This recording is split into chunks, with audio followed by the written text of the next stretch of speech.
تبارك الذي بيده الملك وهو على كل شيء قدير الذي خلق الموت إن الحمد لله نحمده ونستعينه ونستغفره ونعوذ بالله من شرور أنفسنا ومن سيئات أعمالنا من يهده الله فلا مضل له ومن يضلله فلا هادي له وأشهد أن لا إله إلا الله وحده لا شريك له وأشهد أن محمدا عبده ورسوله أما بعد يا أيها الناس اتقوا ربكم الذي خلقكم من نفس واحدة وخلق منها زوجها وبث منهما رجالا كثيرا ونساء واتقوا الله الذي تساءلون به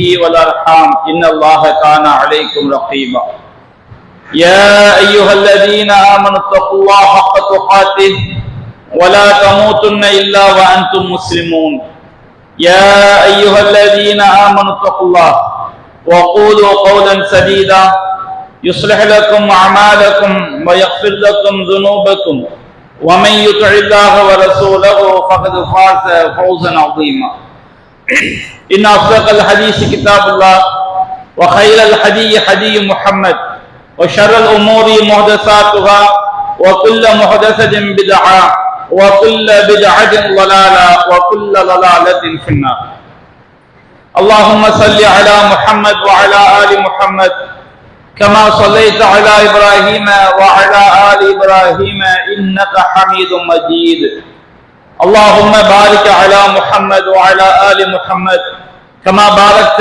على إبراهيم وعلى آل إبراهيم إنك حميد مجيد அளவிலா அல்லாஹ்வும் நிகரிலா பேரன்புடையவனுமாகிய எல்லாம் வல்ல அல்லாஹ்வின் திருப்பெயரால் ஆரம்பம் செய்கின்றேன். அன்பிற்குரிய பெரியோர்களே, தாய்மார்களே, சகோதர சகோதரிகளே, நாம் அல்லாஹ்வுடைய மாபெரும் கிருபையினால் நாம் எல்லாம் அல்லாஹ்வுடைய புனிதம் நிறைந்த மாதங்களில் ஒன்றான முஹர்ரம் மாதத்திலே இருந்து கொண்டிருக்கின்றோம். அல்லாஹ் ரப்புல் ஆலமீன் 12 மாதங்களில் 4 மாதங்களை அல்லாஹ் புனிதமாக ஆக்கியிருக்கின்றான். துல்காதா, துல்ஹஜ், முஹர்ரம் என்று தொடர்ந்து வரக்கூடிய 3 மாதங்களும், அதுபோன்று ரஜப் மாதமும் நம்முடைய மார்க்கத்திலே அல்லாஹ் ரப்புல் ஆலமீனால் புனித மாதமாக ஆக்கப்பட்டிருக்கிறது. புனித மாதம் என்று சொல்லும் பொழுது நாம் யாருக்கும் எக்காலத்திலும் அநியாயம் செய்யக்கூடாது என்று மார்க்கத்திலே சொல்லப்பட்டிருந்தாலும் அல்லாஹ் ரப்புல் ஆலமீன் புனித மாதங்களை குறிப்பிட்டு வலா தظلمு ஃபீஹின்ன அஹதா, இந்த மாதங்களிலே நீங்கள் யாருக்கும் அநியாயம் செய்து விடாதீர்கள் என்று அல்லாஹ் குறிப்பிடுகின்றார்.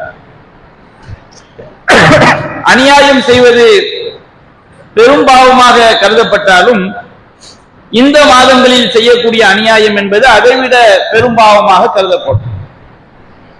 இஸ்லாமிய அரசாங்கங்கள் இந்த மாதங்களிலே போர் செய்வது தடை செய்யப்பட்டதாக நம்முடைய மார்க்கம் இஸ்லாமிய அரசாங்கங்களுக்கு வழிகாட்டி இருக்கின்றது.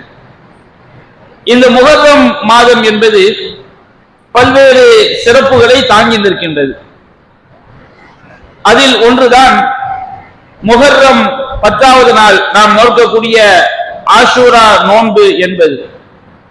நபிகள் நாயகம் ஸல்லல்லாஹு அலைஹி வஸல்லம் அவர்கள் சொன்னார்கள், அஃதலு ஸியாமி பஅத ரமதான் ஷஹ்ருல்லாஹில் முஹர்ரம், ரமதானுக்கு பிறகு நோன்புகளிலேயே மிகச் சிறந்தது அல்லாஹ்வுடைய மாதமாகிய முஹர்ரம் மாதத்திலே நோக்கக்கூடிய நோன்பு என்று நபிகள் நாயகம் ஸல்லல்லாஹு அலைஹி வஸல்லம் அவர்கள் குறிப்பிட்டார்கள்.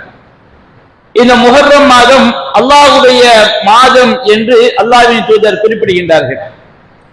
அதுபோன்று இந்த முஹர்ரம் 10 நாம் நோக்கக்கூடிய நோன்பு நபிகள் நாயகம் ஸல்லல்லாஹு அலைஹி வஸல்லம் சொன்னார்கள், அது ஒரு வருட சிறுபாவங்களுக்கு பரிகாரமாக அமையும் என்று சொன்னார்கள். பெரும்பாவங்களை பொறுத்தவரை நாம் அல்லாஹ்விடம் பாவ மன்னிப்பு கோரினால் மட்டும்தான் மன்னிக்கப்படும். ஆனால் சிறு பாவங்கள் இது போன்ற நல்லறங்களின் மூலமாக மன்னிக்கப்படுகின்றது. அப்ப கடந்த ஒரு வருட சிறுபாவங்களுக்கு இந்த ஆஷுரா நோன்பு பரிகாரமாக அமையும் என்று நபிகள் நாயகம் ஸல்லல்லாஹு அலைஹி வஸல்லம் அவர்கள் சொல்லி காட்டினார்கள். இந்த ஆஷுரா நோன்பு எதற்காக என்பதையும் நம்முடைய மார்க்கம் குறிப்பிடுகின்றது. நபிகள் நாயகம் ஸல்லல்லாஹு அலைஹி வஸல்லம் அவர்கள் மக்காவில் வாழ்ந்து கொண்டிருக்கும் பொழுதே மக்காவில் வாழ்ந்த இறை மறுப்பாளர்கள் இந்த முஹர்ரம் 10 நோன்பு நோற்றுக் கொண்டிருந்தார்கள்.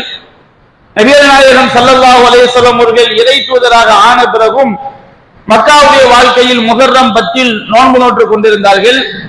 அந்த முஹர்ரம் 10 தான் மக்காவில் வாழ்ந்த அந்த குறைஷிகள் கஅபாவை கண்ணியப்படுத்தும் விதமாக கஅபாவிற்கு திரைச்சீலை மாற்றக்கூடிய நாளாக அவர்கள் அந்த முஹர்ரம் 10 வைத்திருந்தார்கள். நபிகள் நாயகம் ஸல்லல்லாஹு அலைஹி வஸல்லம் அவர்கள் மதீனாவிற்கு வந்த பிறகும் அந்த நோன்பை நோற்றுக் கொண்டிருந்தார்கள். மதீனாவிற்கு வந்த பொழுது யூதர்களும் அந்த நாளில் நோன்பு நோற்றுக் கொண்டிருந்தார்கள். நபிகள் நாயகம் ஸல்லல்லாஹு அலைஹி வஸல்லம் அவர்கள் கேட்டார்கள், நீங்கள் எதற்காக நோன்பு நோக்கிறீர்கள் என்று சொல்லும் பொழுது அந்த யூதர்கள் சொன்னார்கள், ஹாதா யௌமுன் அதீம், இது ஒரு மகத்தான நாள். அல்லாஹ் இந்த நாளில் தான் ஃபிரௌனையும் அவனுடைய கூட்டத்தாரையும் மூழ்கடித்து மூசாவையும் இஸ்ரவேல் சமுதாயத்தையும் அல்லாஹ் காப்பாற்றினான். எனவே சாம மூசா ஷுக்ரன் லில்லாஹ், மூசா அலைஹிஸ்ஸலாம் அவர்கள் அல்லாஹ்விற்கு நன்றி செலுத்துவதற்காக நோன்பு நோட்டார்கள், நாங்களும் நோன்பு நோக்கிறோம் என்று அந்த யூதர்கள் பதிலளித்தார்கள்.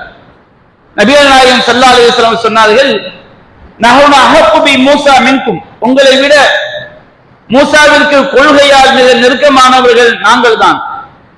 எனவே அல்லாஹ்வின் தூதர் நபிகள் சஹாபாக்களை அந்த மாதத்திலே நோன்பு நோக்குமாறு முஹர்ரம் 10 ஆஷுரா நோன்பு நோக்குமாறு சொன்னார்கள். ரமதானுடைய நோன்பு கடமையாக்கப்பட்ட பிறகு இந்த ஆஷுராவுடைய நோன்பு சுன்னத்தான நோன்பாக ஆக்கப்பட்டது. விரும்பியவர் நோக்கலாம், விரும்பியவர் நோக்க வேண்டியதில்லை என்று அல்லாஹ்வின் தூதர் உத்தரவிட்டார்கள். நபிகள் நாயகம் ஸல்லல்லாஹு அலைஹி வஸல்லம் அவர்கள் மரணிப்பதற்கு ஒரு ஆண்டுக்கு முன்பாக ஒரு நபி தோழர் கேட்டார், அல்லாஹ்வின் தூதரே, நாமும் முஹர்ரம் 10 நோன்பு நோக்கின்றோம், யூதர்களும் முஹர்ரம் 10 நோன்பு நோக்கிறார்கள், அவர்களுக்கு ஒப்பாவது போல் இருக்கிறது என்று சொல்லும் பொழுது நபிகள் நாயகம் ஸல்லல்லாஹு அலைஹி வஸல்லம் சொன்னார்கள், இன்ஷா அல்லாஹ் லயின் பகீது காபிலா, வரக்கூடிய ஆண்டு நான் உயிரோடு இருந்தால் லசும்னா அத்தாசிஆ, நாம் 9ஐயும் சேர்த்து நோன்பு நோற்போம் என்று சொன்னார்கள். ஆஷுரா நோன்புடைய சிறப்பு அனைத்துமே 10வது நாள் நோன்பிற்கு தான். ஆனால் யூதர்களுக்கு மாறு செய்ய வேண்டும் என்பதற்காக 9ஐயும் சேர்த்து நோற்பதை நபிகள் நாயகம் ஸல்லல்லாஹு அலைஹி வஸல்லம் அவர்கள் விரும்ப தகுந்ததாக சுன்னத்தாக நமக்கு ஆக்கினார்கள். அப்ப நாம் 9ம் 10ம் நோன்பு நோற்பது நமக்கு சிறந்தது. ஒரு சில காரணங்களினால் நிர்பந்தங்களினால் ஒருவர் 9இல் நோன்பு நோக்க முடியாமல் ஆகும் என்று சொன்னால் அவர் 10வது நாள் மட்டும் நோன்பு நோக்கும் பொழுது அந்த நன்மையை அவர் அடைந்து கொள்ளலாம். ஆனால் 9ம் 10ம் சேர்த்து நோற்பது சிறந்ததாக அல்லாஹ்வின் தூதருடைய வழிகாட்டுதல்களில் இருந்து நாம் அறிந்து கொள்ள முடிகிறது. அப்ப இந்த முஹர்ரம் மாதம் என்பது அல்லாஹ்வுடைய மாதம்.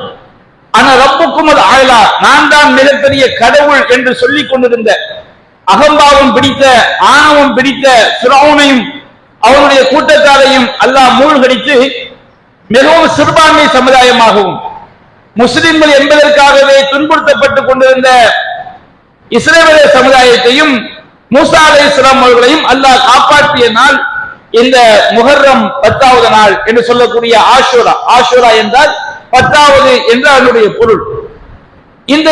இந்த முஹர்ரம் மாதத்திலே ஆஷுரா நோன்பு நமக்கு சுன்னத்தாக ஆக்கப்பட்டிருக்கக்கூடிய இந்த மார்க்கத்திலே நாம் அந்த நோன்பை நோக்கக்கூடிய மக்களாக இருக்கும் பொழுது மூசா நபியுடைய வரலாற்றையும் அந்த மூசா நபியுடைய வரலாற்றிலிருந்து நாம் பெற வேண்டிய சில பாடங்களையும் நாம் சிந்திக்க கடமைப்பட்டிருக்கின்றோம். மூசா நபி வரலாறு என்பது ஏராளமான சம்பவங்களை உள்ளடக்கியது. அவற்றை நாம் முழுமையாக தெரிந்து கொள்ள வேண்டும் என்றால் பல மணி நேரங்கள் நமக்கு தேவைப்படும். நாம் மூசா அலைஹிஸ்ஸலாம் அவருடைய வரலாற்றிலிருந்து ஒரு சில செய்திகளை மட்டும் படிப்பினைக்காக பாடமாக நாம் தெரிந்து கொள்ள கடமைப்பட்டிருக்கின்றோம். அல்லாஹ் ரப்பல் ஆலமீன் திருமறை குர்ஆன் 19வது அத்தியாயம் 51வது வசனத்தில் அல்லாஹ் கூறுகின்றான், வதுகுர் ஃபில் கிதாபி மூசா இன்னஹு கான முக்லஸன் வ கான ரசூலன் நபிய்யா. நபியே, இந்த வேதத்திலே மூசாவை பற்றி கூறப்பட்டிருப்பதை நீ நினைத்து பார்ப்பீராக அல்லாஹ் ரப்பல் ஆலமீன் கூறுகின்றான். திருமறை குர்ஆனிலே அல்லாஹ் மூசா அலைஹிஸ்ஸலாம் அவர்களை பற்றி பல்வேறு இடங்களிலே அல்லாஹ் சொல்லி காட்டுகின்றார். மிக நீண்ட நெடிய வரலாறுகளுக்கு சொந்தக்காரர் மூசா அலைஹிஸ்ஸலாம் அவர்கள்.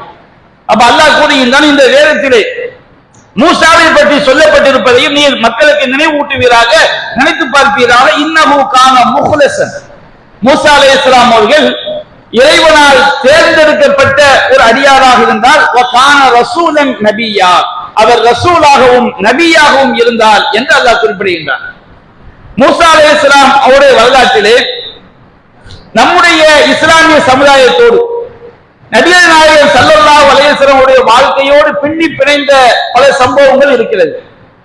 அதில் ஒரு சம்பவம் தான் நபிகள் நாயகம் ஸல்லல்லாஹு அலைஹி வஸல்லம் அவர்கள் விண்ணுலக பயணத்தை மேற்கொள்ளும் போது மூசா அலைஹிஸ்ஸலாம் அவர்களை சந்தித்த ஒரு நிகழ்வு. சூரத்து சஜ்தாவிலே அல்லாஹ் 23வது வசனத்திலே குறிப்பிடுகின்றான், வலகத் ஆதைனா மூசல் கிதாப், நபியே மூசாவிற்கு நாம் வேதத்தை வழங்கினோம், தௌராத் என்ற வேதத்தை மூசா நபிக்கு வழங்கினோம். ஃபலா தகுன் ஃபீ மிர்யத்தின் மின் லிகாயிஹி, அந்த மூசாவை நீர் சந்தித்ததில் நீர் சந்தேகம் உடையவராக ஆகிவிட வேண்டாம். நபிகள் நாயகம் ஸல்லல்லாஹு அலைஹி வஸல்லம் அவர்கள் விண்ணுலக பயணத்திலே மூசா அலைஹிஸ்ஸலாம் அவர்களை 3 இடங்களில் சந்தித்தார்கள். 3 இடங்களில் பார்த்தார்கள், ஒரு இடத்தில் சந்தித்தார்கள். எந்த இடங்களில் எல்லாம் பார்த்தார்கள்? இது அல்லாஹ்வுடைய வல்லமைக்கு ஒரு சான்று. மூசா அலைஹிஸ்ஸலாம் அவர்கள் பைத்துல் மக்தஸுக்கு அருகில் அல் கசீஃபுல் அஹ்மத் என்ற இடத்தில் அடக்கம் செய்யப்பட்டிருந்தார்கள். நபிகள் நாயகம் ஸல்லல்லாஹு அலைஹி வஸல்லம் அவர்கள் காபாவில் இருந்து மஸ்ஜிதுல் அக்ஸாவிற்கு அழைத்து செல்லப்பட்டு அங்கிருந்துதான் அவர்கள் விண்ணுலக பயணத்தை, மேராஜ் பயணத்தை மேற்கொண்டார்கள். நபிகள் நாயகம் ஸல்லல்லாஹு அலைஹி வஸல்லம் அவர்கள் மஸ்ஜிதுல் அக்ஸாவில் இருந்து விண்ணுலக பயணத்தை மேற்கொள்ளும் பொழுது மூசா அலைஹிஸ்ஸலாம் அவருடைய கபரில் அவர்கள் தொழுது கொண்டிருப்பதை போன்ற ஒரு காட்சி அல்லாஹ்வின் தூதருக்கு காட்டப்பட்டது. இறந்தவர்கள் எல்லாம் கபர்களில் தொழுது கொண்டிருக்கிறார்கள், எனவே இறந்தவர்களிடம் சென்று கையேந்த வேண்டும் என்று கபர் வழிபாட்டுக்காரர்கள், தரீகா வழிபாட்டுக்காரர்கள் இந்த செய்தியை தவறாக திரித்து மக்களுக்கு முன்வைப்பார்கள். இது இணை வைப்பு கொள்கைக்கு ஆதாரமானதல்ல, அல்லாஹ்வுடைய வல்லமைக்கு ஆதாரமானது. அல்லாஹ் ரப்பல் ஆலமீன் எப்படிப்பட்ட வல்லமை நிறைந்தவன் என்று சொன்னால், மூசா அலைஹிஸ்ஸலாம் அவர்கள் கபரில் தொழுவதை போன்று நபிகள் நாயகம் ஸல்லல்லாஹு அலைஹி வஸல்லம் அவர்களுக்கு அல்லாஹ் காட்டினான். அதே போன்று மூசா அலைஹிஸ்ஸலாம் அவர்கள் பைத்துல் மக்தஸிலே புராக், நபிகள் நாயகம் ஸல்லல்லாஹு அலைஹி வஸல்லம் அவர்கள் பைத்துல் மக்தஸிலே புராக் வாகனத்தை கட்டி வைத்துவிட்டு அங்கே எல்லா நபிமார்களோடு சேர்ந்து அங்கே 2 ரக்காத் தொழுதார்கள். அந்த இடத்திலும் மூசா அலைஹிஸ்ஸலாம் அவர்களை அல்லாஹ் நபிகள் நாயகம் ஸல்லல்லாஹு அலைஹி வஸல்லம் அவர்களுக்கு காட்டினான். அதுபோன்று விண்ணுலக பயணத்திலும் குறிப்பிட்ட ஒரு வானத்திலே, 7 வானங்களில் ஒரு வானத்திலே நபிகள் நாயகம் ஸல்லல்லாஹு அலைஹி வஸல்லம் அவர்கள் மூசா அலைஹிஸ்ஸலாம் அவர்களை சந்தித்து அவர்களோடு உரையாடினார்கள். அல்லாஹ் ரப்பல் ஆலமீன் எல்லாவற்றுக்கும் ஆற்றல் மிக்கவன். அவன் நினைத்தால் அவனுடைய வல்லமையை எல்லா இடத்திலும் காட்ட முடியும். மேலாட்சி பயணம் என்பதே அல்லாஹ் ரப்பல் ஆலமீன் தன்னுடைய வல்லமையை காட்டக்கூடிய ஒரு பயணமாக ஆக்கி வைத்திருந்தான். அதைத்தான் அல்லாஹ் கூறுகின்றான், ஃபலா தகுன் ஃபீ மிர்யத்தின் மின் லிகாயிஹி, நபியே அந்த மூசாவை சந்தித்ததில் நீர் சந்தேகத்தில் ஆகிவிட வேண்டாம். அப்படி என்றால் நபிகள் நாயகம் சந்தேகப்பட்டார்கள் என்ற அர்த்தம் அப்படி அல்ல.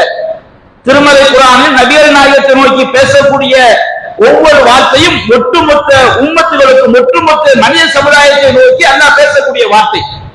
நபிகள் நாயகம் ஸல்லல்லாஹு அலைஹி வஸல்லம் அவர்கள் மூசா நபியை சந்தித்ததில் அவர்களுக்கு எந்த சந்தேகமும் கிடையாது. நமக்கு அல்லாஹ் எடுத்துரைக்கின்றான், என்னுடைய தூதர் மூசாவை சந்தித்ததில் நீங்கள் சந்தேகம் கொள்ளாதீர்கள். இறைவன் தன்னுடைய வல்லமையால் 2 தூதர்களையும் மூசா அலைஹிஸ்ஸலாம் அவர்களை உயிரோடும் உடலோடும் அல்லாஹ்வின் தூதருக்கு அல்லாஹ் எடுத்து காட்டினான். அவர்கள் உயிரோடும் உடலோடும் அவர்கள் உரையாடினார்கள். அல்லாஹ் ரப்பல் ஆலமீன் எல்லாவற்றின் மீதும் ஆற்றல் மிக்கவன். அதை தன்னுடைய வல்லமையை அவன் நிரூபித்து காட்டினான். அதுபோன்று சூரத்துல் பக்ராவிலே 108வது வசனத்திலே மூசா நபி சமுதாயத்தை அல்லாஹ் குறிப்பிட்டு சஹாபாக்களுக்கும் நமக்கும் ஒரு பாடத்தை அல்லாஹ் சொல்லி தருகின்றான். அல்லாஹ் கூறுகின்றான், அன் துரீதுன அன் தஸ்அலு ரசூலக்கும் கமா ஸீல மூசா மின் கபுல், இதற்கு முன்னால் மூசா அலைஹிஸ்ஸலாம் அவர்கள் வாழ்ந்த காலத்திலே அவரிடம் கேள்வி கேட்கப்பட்டதை போன்று உங்களுடைய தூதரிடமும் நீங்கள் கேட்க விரும்புகிறீர்களா? وَمَن يَتَبَدَّلِ الْكُفْرَ بِالْإِيمَانِ فَقَدْ ضَلَّ سَوَاءَ السَّبِيلِ, எவர் இறை நம்பிக்கை கொண்ட பிறகு தன்னுடைய இறை நம்பிக்கையை இறை மறுப்பாக மாற்றி விடுகிறாரோ அவர் நேரான பாதையை விட்டும் வழி தவறிவிட்டார் என்று அல்லாஹ் குறிப்பிடுகின்றார். இறை தூதர்கள் அல்லாஹ்வுடைய கட்டளையை சொல்லும் பொழுது இறை தூதரில் நாம் நம்பிக்கை கொண்டு விட்டால், இறைவன் இவ்வாறு கட்டளையிட்டு விட்டான் என்று சொல்லும் பொழுது இறை தூதருடைய அந்த கட்டளைக்கு கட்டுப்படுவதுதான் உண்மையான ஈமானுடைய அம்சம். ஆனா இஸ்ரவேல் சமுதாயத்தை எடுத்து பாருங்கள், எல்லா இடங்களிலும் இறை தூதருக்கு மாறு செய்யக்கூடிய கூட்டமாக இருந்தார்கள். அல்லாஹ் ஏராளமான அற்புதங்களை அவர்களுக்கு செய்து காட்டினான். ஏராளமான அற்புதங்களை தன்னுடைய வல்லமையால் இஸ்ரவேல் சமுதாயத்துக்கு அல்லாஹ் நிகழ்த்தி காட்டினான். ஆனால் அந்த கூட்டம் ஒவ்வொரு தருணத்திலும் இறை மறுப்பு கூட்டமாக இருந்தது. அல்லாஹ் ரப்பல் ஆலமீன் ஃபிரௌன் என்ற கொடியவன் ஆண் மக்களை எல்லாம் பல்லாண்டு காலம் அறுத்துக் கொண்டான். சாதாரணம் அல்ல. மூசா நபி பிறப்பதற்கு பல்லாண்டு காலம் முன்பாகவே ஃபிரௌன் ஆட்சியில் இருந்தான். அவன் ஆண் மக்களை எல்லாம் நினைத்த நேரத்தில் எல்லாம் அறுத்துக் கொண்டான். தான் நாடிய ஆண் மக்களை விட்டு விடுவான். அவன் விரும்பிய ஆண் மக்களை எல்லாம், இஸ்ரவேல் சமுதாயத்தை சேர்ந்த ஆண் மக்களை எல்லாம் அறுத்துக் கொண்டான். மூசா அலைஹிஸ்ஸலாம் அவர்கள் பிறக்கிறார்கள். அல்லாஹ்வுடைய நாட்டப்படி அந்த ஃபிரௌன் கொடிகட்டி பறக்கும் பொழுதுதான் அவனுடைய சாம்ராஜ்யத்தை அழிப்பதற்காக அல்லாஹ் மூசாவை பிறக்க வைக்கின்றான், ஃபிரௌனிடமே வளர்க்க வைக்கின்றான். மூசா அலைஹிஸ்ஸலாம் அவர்கள் அல்லாஹ்வால் காப்பாற்றப்படுகின்றார்கள். அவர்கள் இஸ்ரவேல் சமுதாயத்திலே பிறந்தாலும் அவர்களை அல்லாஹ் ஃபிரௌன் அவர்களை அழிக்க விடாமல் மூசா அலைஹிஸ்ஸலாம் அவர்களை அல்லாஹ் பாதுகாக்கின்றான். மூசா நபி நபியாக ஆன பிறகும் பல்லாண்டு காலம் அந்த ஃபிரௌனுடைய கொடுங்கோல் ஆட்சியை அந்த இஸ்ரவேல் சமுதாயம் அனுபவித்தார்கள். அல்லாஹ் குர்ஆனில் சொல்லி காட்டுகின்றான். அல்லாஹ் ரப்பல் ஆலமீன் அந்த இஸ்ரவேல் சமுதாயத்தை எப்படி சோதித்தான் அல்லாஹ் குர்ஆன் சொல்லி காட்டும் பொழுது, அந்த ஃபிரௌன் உங்களுடைய ஆண் மக்களை எல்லாம் கொன்றளித்தான், பெண் மக்களை எல்லாம் உயிரோடு வாழ வைத்தான். இன்ன ஃபீ தாலிக பலாஉன் மிர் ரப்பிக்கும் அதீம், இதில் உங்கள் இறைவனிடமிருந்து மிகப்பெரிய சோதனை உங்களுக்கு இருந்தது என்று அல்லாஹ் குறிப்பிடுகின்றான். ஒரு நேரத்தில் அல்லாஹ் ரப்பல் ஆலமீன் மூசா அலைஹிஸ்ஸலாம் அவர்களை இஸ்ரவேல் சமுதாய மக்களை எல்லாம் அழைத்துக் கொண்டு இரவோடு இரவாக செல்லுமாறு அல்லாஹ் உத்தரவிடுகின்றான்.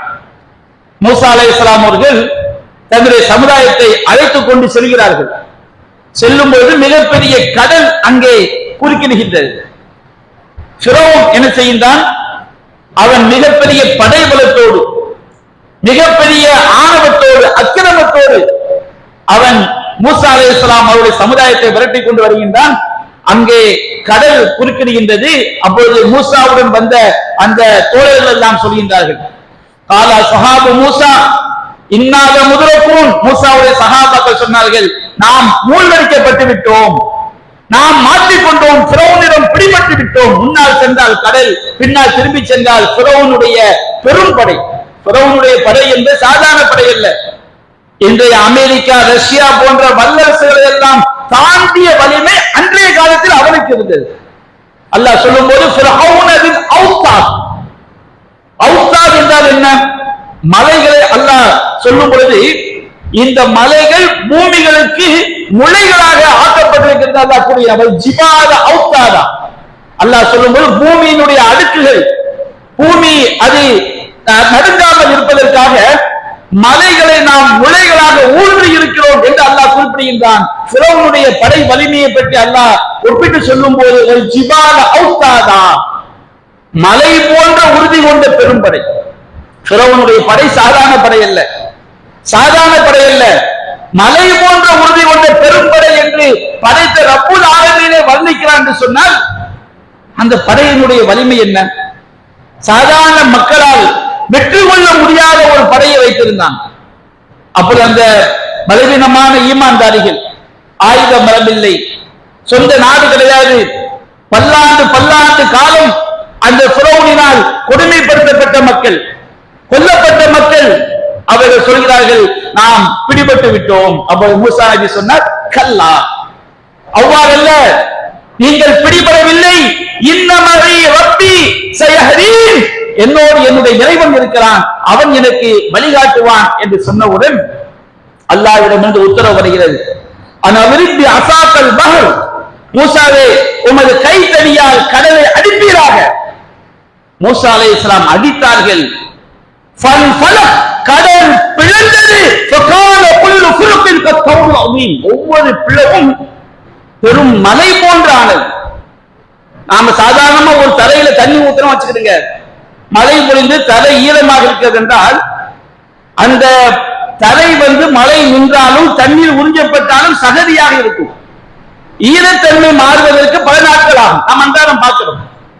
ஆனால் அல்லாஹ் அடித்த மறு வினாடியே ஈரமே இல்லாத தரை. அல்லாஹ்வுடைய வல்லமை சாதாரண ஒரு வல்லமை அல்ல.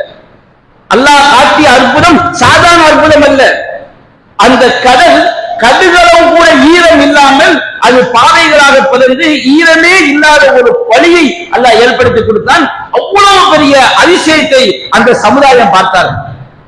சாதாரண அதிசயம் அல்ல. அல்லாஹ் கடல் கடந்து செல்ல வைத்தான். ஃபிரௌன் ஆணவத்தோடும் அக்கிரமத்தோடும் பின்தொடர்ந்து வரும் பொழுது நடுக்கடலில் அவன் இருந்து கொண்டிருக்கும் பொழுது, அவனுடைய கூட்டம் இருக்கும் பொழுது அல்லாஹ் ரப்பல் ஆலமீன் கடலை ஒன்று சேர்க்க செய்தான். ஃபிரௌன் அந்த நேரத்தில் ஆமன்து அன்னஹு லா இலாஹ இல்லல்லதி ஆமனத் பிஹி பனு இஸ்ராயீல், இஸ்ரவேல் சமுதாயம் எந்த அல்லாஹ்வை நம்பிக்கை கொண்டார்களோ அந்த இறைவனை நானும் நம்பிக்கை கொள்கிறேன் என்று சொல்லும் பொழுது அல்லாஹ் சொன்னான், இப்பொழுதுதானா வகத் அசைத மின் கபுல், சற்று முன்னர் வரை கண் முன்னால் கடல் பிளந்ததை பார்க்கின்றாய். அந்த கடல் ஈரமே இல்லாத ஒரு பாதையை உருவாக்கியதை நீ பார்த்தாய். அதுவரை அல்லாஹ்வை மறுத்துக் கொண்டு நீ சாகின்ற தருவாய் வரும்பொழுது நீ நம்பிக்கை கொள்கின்றாயா? அல் யௌம நுனஜ்ஜீக பிபதனிக லிதகூன லிமன் ஹல்ஃபக ஆயா, இன்றைய தினம் உன்னுடைய உடலை நாம் கரை ஒதுங்க செய்வோம். செத்து போன எல்லா கூட்டமும் அழிக்கப்பட்டார்கள். செத்து போன ஃபிரௌனுடைய உடலை மட்டும் அல்லாஹ் கரை ஒதுங்க செய்தான். அல்யோமனு நஜ்ஜி, அவனுடைய மரண தருவாயில் அல்லாஹ் சொன்னான், இன்றைய தினம் உன்னை நான் உன்னுடைய உடலோடு கரை ஒதுங்க செய்தேன். நீ தக்கூன லிமன் ஹல்ஃபக ஆயா, நீ செத்த பிறகு உயிரோடு இருக்கக்கூடிய மக்களுக்கு நீ பாடமாக அமைய வேண்டும் என்பதற்காக இஸ்ரவேல் சமுதாயம் பார்த்தார்கள். ஃபிரௌன் அழிக்கப்பட்டதை பார்த்தார்கள். எவ்வளவு பெரிய சான்று, எவ்வளவு பெரிய வல்லமை! இந்த சான்றை பார்த்த மறு வினாடி ஒரு சில மணி நேரங்களில் அவர்கள் ஒரு கடல் கடந்து ஒரு நாட்டிற்கு செல்கிறார்கள். அந்த நாட்டிலே மக்கள் சிலை வணக்கத்தில் ஈடுபட்டுக் கொண்டிருக்கிறார்கள். அந்த கூட்டம் மூசா நபியிடம் என்ன கேட்டார்கள் தெரியுமா?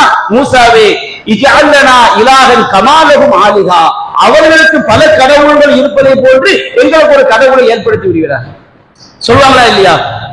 அந்த ஈரம் கூட காயலாம், பல நாட்கள் இல்ல, சில மணி நேரங்கள் அல்லாஹ் காப்பாற்றி இன்னொரு ஊருக்குள்ள அல்லாஹ் கொண்டு போலாம். அவர்கள் சொன்னார்கள், அந்த உள்ள மக்கள் எல்லாம் சிலை வழிபாடு செய்வதை பார்த்துவிட்டு அவர்களுக்கு பல கடவுள் இருப்பதை விட எங்களுக்கு ஒரு கடவுளை ஏற்படுத்துங்கள் என்று அந்த சமுதாயம் கேட்டார். சொன்னால் அவர்கள் மூசா நபியிடம் கேட்ட கேள்விகள் என்பது ரொம்ப ரொம்ப ஒரு நபியை எப்படி கேவலப்படுத்த வேண்டுமோ, தரம் தாழ்த்த வேண்டுமோ, அந்த மாதிரி பல கேள்விகளை இஸ்ரவேல் சமுதாயம் கேட்டார்.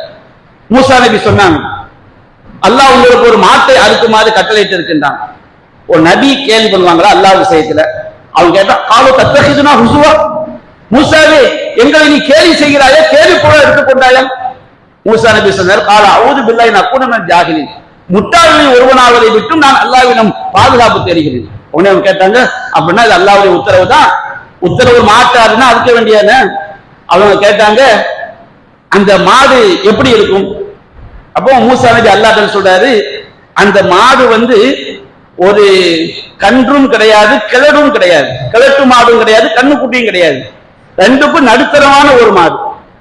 அப்பொழுதாவது அந்த மாதிரி ஒரு மாட்டை பிடித்து அறுத்து பணியிட வேண்டியதானே? நபிட்ட அடுத்து ஒரு கேள்வி, அந்த மாடு என்ன நிறம்? அப்ப அல்லாஹ் சொன்னா, இன்னஹா பக்ரத்துல் சஃப்ரா, அது ஒரு மஞ்சள் நிறம், வெளிர் மஞ்சள் நிறம், அதனுடைய நிறம் அப்படியே ஈர்க்கக்கூடிய, தசூருனின் நாவலின் பார்க்கக்கூடியவர்களுக்கு அப்படியே ஈர்க்கக்கூடிய பிரகாசமான மஞ்சள் நிறம் என்று அல்லாஹ் சொன்னான்.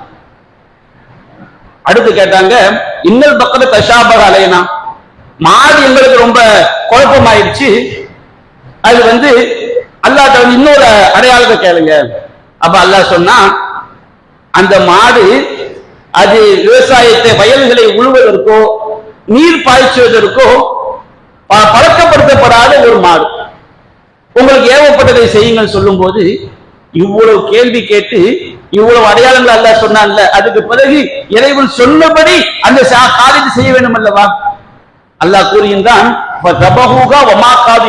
செய்வதற்கே மனம் இல்லாத நிலையில் ஒரு மாட்டை பிடிச்சு அறுத்தாங்க. அல்லாஹ் சொன்ன ஒரு அல்லாஹ் என்னென்ன அடையாளங்களோடு சொன்னானோ அப்படிப்பட்ட அந்த கட்டளையை, இறை கட்டளையை அவர்கள் நிறைவேற்றவில்லை. கேள்வி கேட்காம செய்திருந்தால் அப்படியே அவர்கள் அல்லாஹ்விடம் இறைவனுக்கு கட்டுப்பட்ட அடியார்களாக மாறி இருக்கலாம். நபியானார் சொன்னார்கள், இந்த மாதிரி உங்களுக்கு முன்வாழ்ந்த மக்கள் எல்லாம் இறை தூதர்களிடம் தேவையற்ற கேள்விகளை கேட்டதினால்தான் அவர்கள் வழிகட்டு போனார்கள். இன்றைக்கும் நாம் அதுதான்.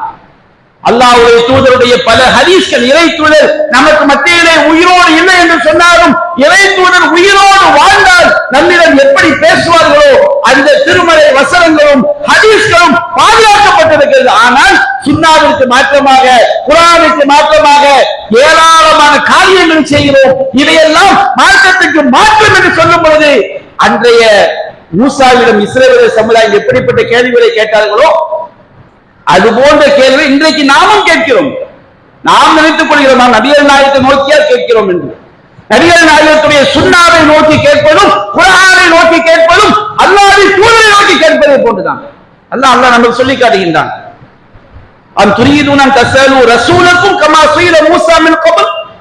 இதற்கு முன்னால் மூசாவிடம் கேட்கப்பட்டதை போன்று உங்கள் தூதரிடம் நீங்கள் கேட்க விரும்புகிறீர்களா?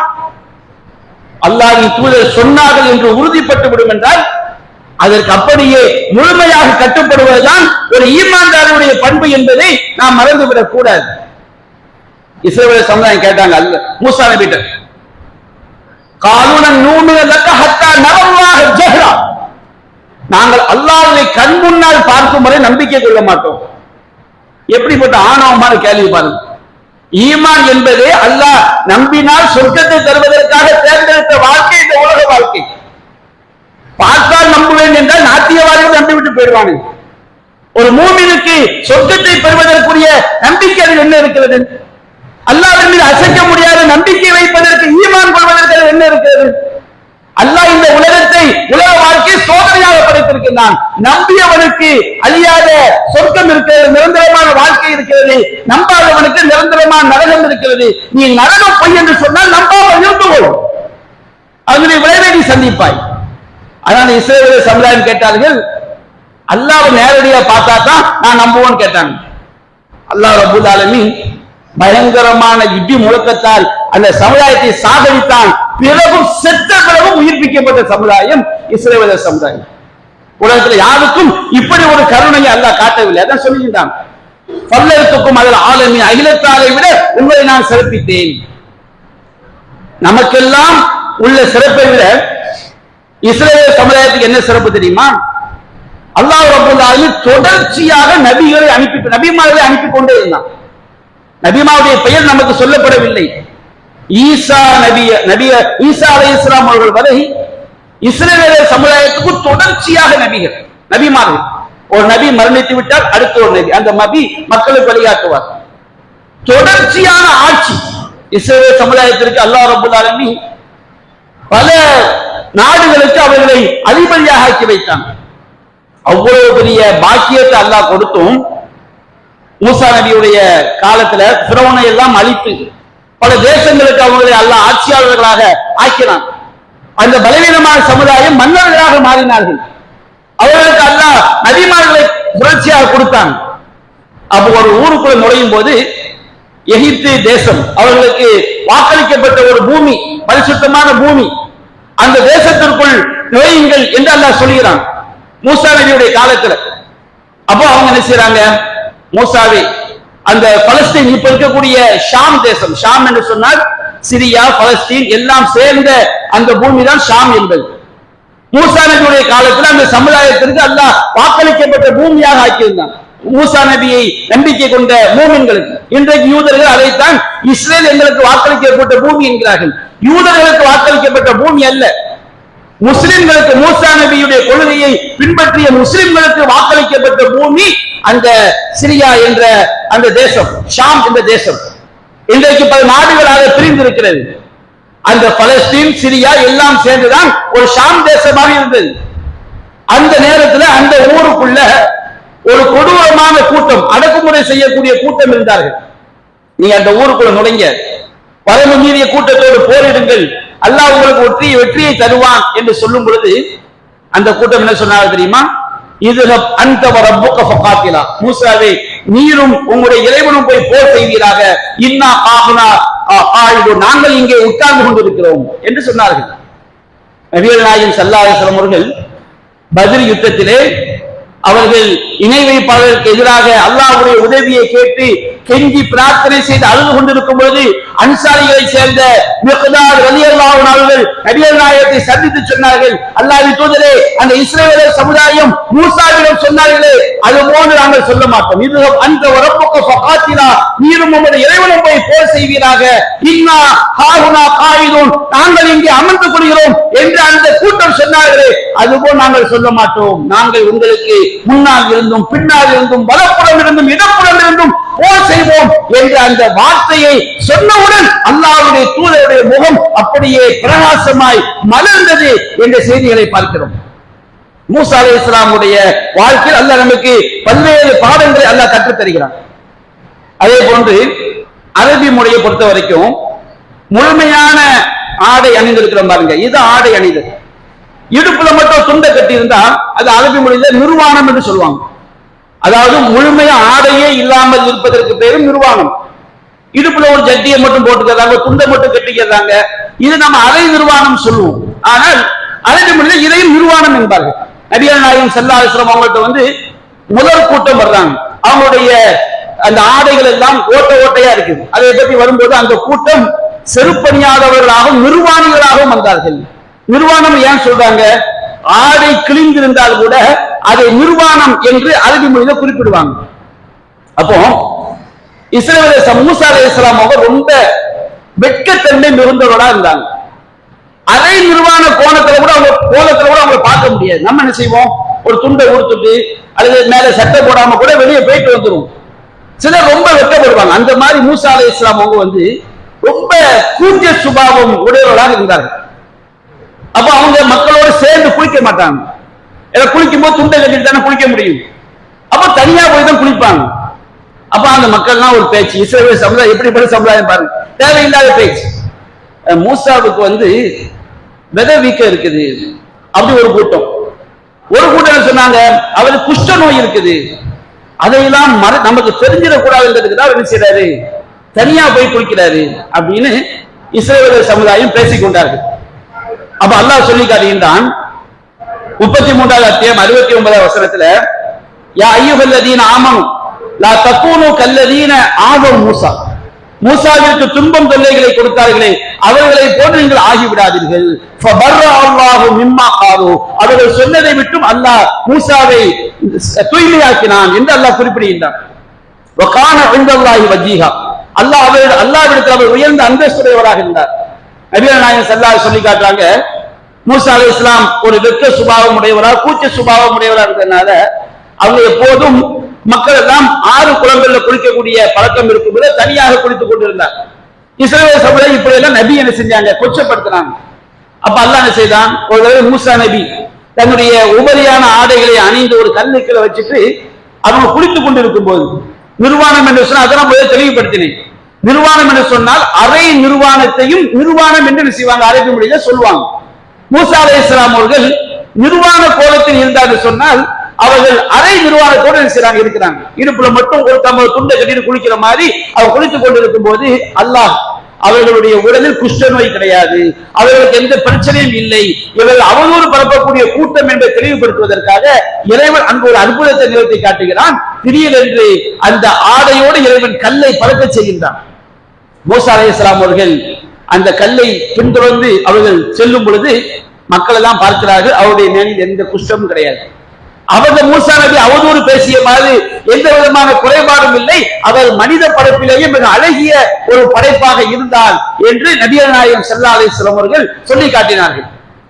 அப்ப இந்த மாதிரி நபிமார்களை தொந்தரவு செய்யக்கூடிய கூட்டமாக அந்த இஸ்ரவேல் சமுதாயம் இருந்தார் என்பதை பார்க்கிறோம். இப்படி பல செய்திகளை நான் சொல்லிக் கொண்டே செல்லலாம். மூசா அலைஹிஸ்ஸலாமுடைய வாழ்க்கையில் நம்முடைய சமுதாயத்திற்கு பல்வேறு பாடங்கள், படிப்பினைகள் இருக்கவே அல்லாஹ் ரப்பல் ஆலமீன் மூசா நபி சமுதாயத்தை சொல்லி காட்டியே நமக்கு அல்லாஹ் பல பாடங்களை சொல்லி காட்டுகின்றான். அவற்றில் ஒரு சில செய்திகளைத்தான் இங்கே நாம் பார்த்திருக்கின்றோம். அல்லாஹ் ரப்பல் ஆலமீன் மூசா அலைஹிஸ்ஸலாமுடைய வரலாற்றிலிருந்து படிப்பினைகளை பெற்று உண்மையான முஸ்லிம்களாக வாழக்கூடிய நன்மக்களாக நம் அனைவரையும் ஆழ்த்தாள் புரிவானாக. வாஹிரு தஅவானா அல்ஹம்துலில்லாஹி ரப்பில் ஆலமீன்.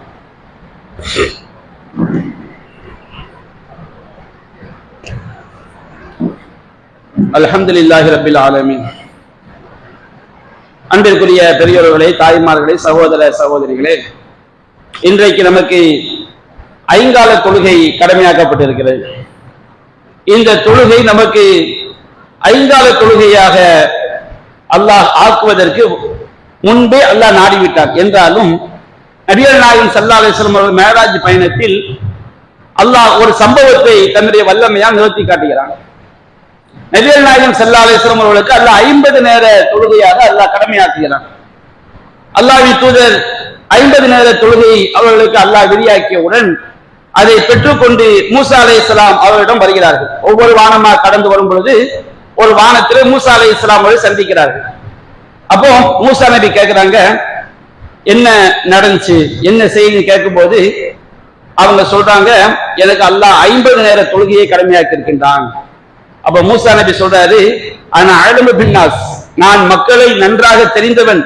ஆலஜ்து பனி இஸ்ராயீல அஷத்தல் முஆலஜா, இஸ்ரவேல் சமுதாயத்தை ரொம்ப நான் அனுபவப்பட்டிருக்கிறேன். சாதாரண அனுபவம் கிடையாது. அவற்றை எல்லாம் நான் பட்டியலிட்டு சொல்ல வேண்டும் என்றால் பெரும் கொண்ட அனுபவம்.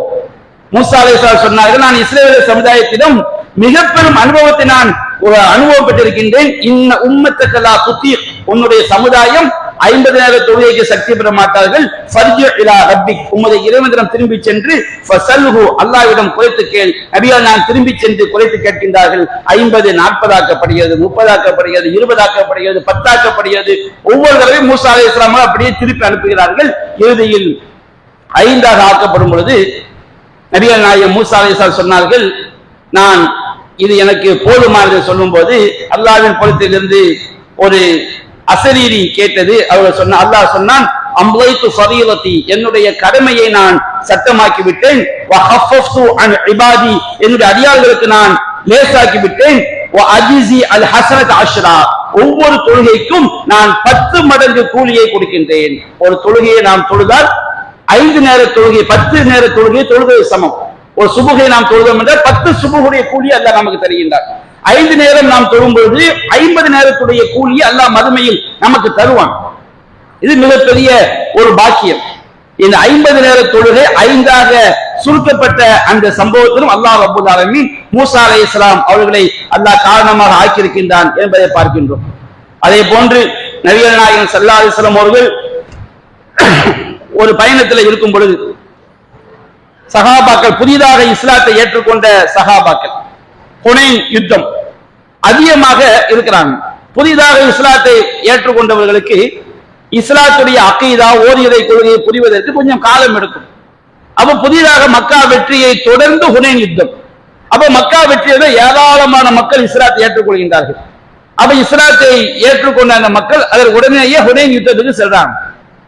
ஹுனைன் யுத்தத்துக்கு செல்லும் போது மக்காவுல அன்றைய அரபு முஷ்ரிக்கின்றது ஒரு பழக்கம் இருந்துச்சு. ஏதாவது ஒரு மரம், இலந்தை மரத்தை என்ன செய்வாங்கன்னு சொன்னோம்னா, இப்ப நம்ம சமுதாயத்தில் எப்படி ஒரு பூவரச மரத்தை, அது ஒரு வேப்ப மரத்தை, அது ஒரு புளிய மரத்தை கொடிமரம்னு சொல்லுவாங்க. தர்காக்கள்ல எந்த மரம், பூவரச மரமா இருக்கலாம், அது இலந்த மரமா இருக்கலாம், அல்லது வேப்ப மரம், எந்த மரமா இருந்தாலும் செய்வாங்க, கொடிமரம்னு சொல்லுவாங்க. அந்த கொடிமரத்துல கொடியேற்றுவாங்க. அந்த கொடிக்கலையை தொட்டா புண்ணியம் நினைப்பாங்க. அந்த கொடிமரத்துக்கு கீழே உட்கார்ந்தா புண்ணியம் நினைப்பாங்க. ஆத்தங்கரை தர்காவில் போய் அந்த மரத்தை சுற்றி என்ன செய்வாங்க, சுற்றி தவாஃப் வந்து தண்ணியை ஊத்தினா குழந்தை பாக்கியம் கிடைக்கும் என்ன செய்வாங்க, நம்புவாங்க. இப்படி அந்த முஷ்ரிக்கள் அவங்கள்ட்ட இருந்து வந்த கலாச்சாரம் தான் இந்த கொடிமர கலாச்சாரம். அப்ப அன்றைய மக்கா முஷ்ரிக்கள் என்ன செய்வாங்கன்னா, இழந்த மரத்துக்கு வந்து பேர் வைப்பாங்க தாத்து அன்வாத். தாத்து அன்வாத்னா தொங்க விடக்கூடிய மரம். இன்னும் நீங்க பார்க்கலாம், முஸ்லீம் அல்லாத மக்கள் என்ன செய்வாங்கன்னா, பொம்மைகளை செஞ்சு என்ன செய்வாங்க, மரங்கள்ல போய் தொட்டுல் மாதிரி செஞ்சு தொங்க விடுவாங்க. தொங்க விட்டா குழந்தை பாக்கியம் கிடைக்கும் நம்புவாங்க. மக்கா முஷ்ரிக்கின்கள்ட்டையும் அன்றைய காலத்துல அரபு முஷ்ரிக்கின்கள்ட்ட இந்த பழக்கம் என்ன செஞ்சது இருந்துச்சு. ஏதாவது வாழை தொங்க விடுவாங்க, சட்டையை கழுத்து மரத்துல தொங்க விட்டுட்டு கொஞ்ச நேரம் மரத்துக்குள்ள என்ன செய்வாங்க, தங்கி அப்படியே இருப்பாங்க. என்னன்னு கேட்டா, நாங்க வந்து நன்மையை நாடி பரக்கத்தை நாடி இருக்கிறோம் அப்படின்னு சொல்லி இருப்பாங்க. இந்த மரங்களுக்கு பேர் வந்து தாத்து அன்வாத். நம்ம எப்படி வேப்ப மரமா இருந்தாலும் புளிய மரமா இருந்தாலும் கொடி மரம் பேர் வைக்கிறோமோ, அந்த மாதிரி நம்ம சமுதாயத்தில் உள்ள தர்கா வழிபாட்டில் உள்ள மக்கள், அது போன்று அந்த மக்கள் அந்த இளந்த மரத்துக்கு என்ன பேர் வச்சாங்கன்னா, தொங்க விடக்கூடிய மரம், தாத்தான்வாத்தில் என்ன செஞ்சாங்க, பேர் வச்சாங்க. தொங்க விடுதல்னா ஆடைகள் ஆயுதங்கள் தொங்க விட்டு பரக்கத் நினைப்பாங்க. அப்ப இந்த புதிதாக இஸ்லாத்தை ஏற்றுக்கொண்ட மக்கள் முஷ்ரிக்கின்களுடைய அந்த காட்சியை பார்க்கறாங்க. அந்த காட்சியை பார்த்து ரசூலுல்லாஹ்ட்ட கோரிக்கை வைக்கிறாங்க, அல்லாஹ் இருக்கிறதே இஜாலனா தாத்தான்வாத் கமாலவும் தாத்தான்வாத், அவங்களுக்கு தாத்தான்வாத் இருக்கிற மாதிரி எங்களுக்கு ஒரு தாத்தான்வாத் மரத்தை ஏற்படுத்துங்க, தொங்க விடக்கூடிய மரங்களை ஏற்படுத்துங்க அப்படி கோரிக்கை வச்சோன்னே நபிகள் நாயகம் ஸல்லல்லாஹு அலைஹி வஸல்லம் சொன்னார்கள், இன்னக்கும் கௌமுன் தஜ்ஹலூன், நீங்கள் அறியாத கூட்டமாக இருக்கின்றீர்கள். நீங்கள் கேட்டது எப்படி இருக்கிறது தெரியுமா? இஸ்ரவேல் சமுதாயம் மூசா நபியிடம் கோரிக்கை வைத்தார்களே, கடலை பிளந்து அல்லாஹ் காப்பாற்றி இன்னொரு ஊருக்குள்ள போனவன இஜாலனா இலாஹன் கமாலஹும் ஆலிஹா, அவர்களுக்கு பல கடவுள்கள் இருப்பதை போன்று எங்களுக்கு ஒரு கடவுளை ஏற்படுத்துகிறார்கள் என்று சிலை வழிபாட்டை கேட்டார்களே, அது போன்ற ஒரு காரியத்தை நீங்கள் கேட்டு விட்டீர்கள் என்று அல்லாஹ்வின் தூதர் அந்த மக்களை கடிந்தார்கள். இது போன்ற மூட நம்பிக்கைகள் ஓரிரை கொள்கைக்கு எதிரானது என்று அந்த மக்களுக்கு சொல்லிக் கொடுத்தார்கள். அந்த சமுதாயம் அதை விளங்கிக் கொண்டு தங்களுடைய அறியாமையை சீர்திருத்தி நமக்கு ஓரிரை கொள்கையை கொண்டு வந்து சேர்த்தார்கள். அப்ப மூசா அலைஹிஸ்ஸலாமுடைய வாழ்க்கையிலிருந்து பல்வேறு பாடங்கள் படிப்பினைகள் நமக்கு இருக்கிறது. அல்லாஹ்வின் தூதர் பல்வேறு சம்பவங்களில் மூசா நபியை அவர்கள் நினைவில் கொண்டு வந்திருக்கின்றார்கள். அன்பிற்குரிய சகோதரர்களே, இந்த முஹர்ரம் மாதம் அது அல்லாஹ்வுடைய மாதம். நாம் நோக்கக்கூடிய ஆஷூரா நோன்பு என்பது சமுதாயத்தில் ஹசனார் ஹுசைனார் நோன்பு வைக்கிறாங்க. கர்பலா என்பதை மையமாக வைத்து கர்பலா என்பது ஹிஜ்ரி 61 நடந்த சம்பவம். ஆஷூரா நோன்பு என்பது நபிகள் நாயகம் அவர்கள் காலத்தில் அவர்கள் நமக்கு கற்றுத்தந்தது. அல்லாஹ்வின் தூதர் மக்காவில் 10 வருடம் நோன்பு நோட்டார்கள், மதீனாவிற்கு வந்து நோன்பு நோட்டார்கள். மதீனாவிற்கு வந்ததும் தான் அந்த ஆஷூரா நோன்புடைய மூசா அலைஹிஸ்ஸலாம் அவர்கள் அல்லாஹ்வுக்கு நன்றி செலுத்துவதற்காக நோன்பு வைத்தார்கள். கொள்கையால் நாம் தான் அவர்களுக்கு மிக நெருக்கமானவர்கள் என்பதை காட்டுவதற்காக அல்லாஹ்வின் தூதரும் நோன்பு நோக்க சொன்னார்கள். இந்த ஆஷூரா தினம் என்பது இறைவன் எப்படிப்பட்ட இழிநிலையில் ஒரு சமுதாயம் இருந்தாலும் அல்லாஹ்வின் மீது நம்பிக்கை வைத்தால், இறை வழி நடந்தால், இறை தூதர் வழி நடந்தால் அந்த சமுதாயத்திற்கு வெற்றி கிடைக்கும் என்பதை பறைசாற்றக்கூடிய நாள். எவ்வளவு பெரிய வல்லரசாக இருக்கட்டும், எவ்வளவு பெரிய ஆட்சியாக இருக்கட்டும், வலிமையான ஆட்சியாக இருக்கட்டும், துடைக்க முடியாத ஆட்சியாக இருக்கட்டும், அல்லாஹ் நாடிவிட்டால் எத்தகைய ஆட்சியும் படுகொலைக்கு சென்று ஆக வேண்டும். ஒரு நாள் அவர்கள் தோல்வி அடைவார்கள் என்கின்ற பாடத்தை நமக்கு கற்றுத்தரக்கூடிய நாள் இந்த ஆஷூராவுடைய நாள். இது அல்லாஹ்வுடைய மாதம், இறைவனுடைய வல்லமையை நமக்கு நினைவுபடுத்தக்கூடிய நாள். ஆனால் ஷியாக்கள் இந்த நாளை துக்க நாளாக ஆக்கிவிட்டார்கள். ஹுசைனால் கொல்லப்பட்டார், சண்டாளன் யசீத் என்போர் கொன்றான் இமாம் ஹுசைனை என்று அந்த ஆஷூரா தினத்தை துக்க தினம். வரலாறு போய் நீங்க பாத்தீங்கன்னா அவ்வளவு பொய்கள் புரட்டுக்கள், சரியான அறிவிப்பாளர் தொடரில் வரக்கூடிய வரலாற்று செய்திகளில் இல்லாத கப்சாக்கள் எல்லாம் ஒருவர் மீது குரோதத்தை உண்டாக்கக்கூடிய செயல். யசீத் என்ன செஞ்சாராம், ஹுசைன் ரலியல்லாஹு அன்ஹுடைய முகத்தில் ஒரு குச்சியை வைத்துக் கொண்டு அவருடைய முன்பற்களை குத்தினார் என்றெல்லாம் வரலாறுகளை பதிவு செய்து வைத்தது. இதை படித்தால் ஒரு ரத்தம் கொதிக்கும். ஆனால் அதையெல்லாம் விட்டு கட்டப்பட்ட பொய்யான வரலாறுகள். யாருக்கும் அதுல அந்த வரலாற்று செய்திகள் சிலர் மேம்போக்காக படித்துவிட்டு இவர் ஏதோ நேரடியாக கண்டதை போல் மக்களை வழிகெடுத்து இஸ்லாமிய சமுதாயம் இரு கூறாக சிதைக்கப்படுவதற்கு இந்த கர்பலா என்பதை அவர்கள் காரணமாக ஆக்கிவிட்டார்கள். ஆனால் உண்மையிலேயே ஹுசைன் ரலியல்லாஹு அன்ஹு கொல்லப்பட்டது கவலைக்குரிய ஒரு செய்தி. அந்த சம்பவம் நடந்திருக்க கூடாது. ஆனால் அவர் துக்கத்திற்காக கண்ணீர் வடிக்கிறோம் என்கிறார்களே, அலி ரலியல்லாஹு அன்ஹு அநியாயமாக கொல்லப்பட்டார்கள், உமர் ரலியல்லாஹு அன்ஹு அநியாயமாக கொல்லப்பட்டார்கள், அதே போல உஸ்மான் ரலியல்லாஹு அன்ஹு அநியாயமாக கொல்லப்பட்டார்கள், எத்தனையோ சஹாபாக்கள் அநியாயமாக கொல்லப்பட்டார்கள், எத்தனையோ நபிமார்கள் அநியாயமாக கொல்லப்பட்டதாக திருமறை குர்ஆன் சொல்லி காட்டுகிறது. அதற்கெல்லாம் இந்த சமுதாயம் இரத்த சாயம் பூச வேண்டும் என்றால் என்னவாகும்? நாம் வாழ்நாள் முன்னால் நம்மை கோரைப்படுத்திக் கொண்டுதான் இருக்க வேண்டும். ஷியாக்கள் அது போன்ற ஒரு கேடுகட்ட கலாச்சாரத்தை உண்டாக்கி தங்களுடைய கன்னங்களிலும் உடம்பிலும் அடித்துக் கொண்டு இரத்தச்சாயம் பூசிக்கொண்டு மிகப்பெரிய பகை தீயை மூட்டிக் கொண்டிருந்தால் அந்த ஷியாக்களுடைய அடியொற்றி தங்களை சுன்னத் ஜமாத் என்று சொல்லிக் கொள்ளக்கூடிய கூட்டமும் முஹர்ரம் பண்டிகை, முஹர்ரம் ஊர்வலம், சில ஊர்களில் மேலப்பாளையம் போன்ற ஊர்களில் பஞ்சா என்ற பெயர்ல நடக்கக்கூடிய அநியாயங்கள், பல ஊர்களில் இந்த முஹர்ரம் என்ற பெயர் நடக்கக்கூடிய அநியாயங்கள், இதற்கும் இஸ்லாத்திற்கும் எந்த சம்பந்தமும் இல்லை. இவையெல்லாம் பிதாவான காரியங்கள், நரக படுகொலையில் தள்ளக்கூடிய காரியங்கள் என்பதை நாம் நம்முடைய மனதில் பதிய வைத்துக் கொள்ள வேண்டும். அல்லாஹ் ரப்பல் ஆலமீன் இந்த ஆஷூரா நாளில் எத்தகைய சுன்னத்துகளை அல்லாஹ்வின் தூதர் நமக்கு வழிகாட்டினார்களோ அந்த சுன்னத்துகளை நாம் கடைபிடிக்க வேண்டும். வரக்கூடிய நாளையும் நாளை மறுநாள், நாளை பிறை 9, நாளை மறுநாள் பிறை 10, இந்த 2 நாளும் விரும்பியவர்கள் நோன்பு நோக்கலாம் என்று அல்லாஹ்வின் தூதர் வழிகாட்டிய ஒரு சுன்னத்தான நோன்பு ஆஷூரா நோன்பு. எனவே அல்லாஹும் அல்லாஹ்வுடைய தூதரும் எந்த நோக்கத்திற்காக இந்த நோன்பை நமக்கு சுன்னத்தாக்கினார்களோ அந்த நோக்கத்திற்காக நாம் நோன்பு நோற்போம் என்று கூறி என்னுடைய உரையை நிறைவு செய்கின்றேன். வாஹிரு தஅவானா அல்ஹம்துலில்லாஹி ரப்பில் ஆலமீன். அஸ்ஸலாமு அலைக்கும் வரஹ்மத்துல்லாஹி.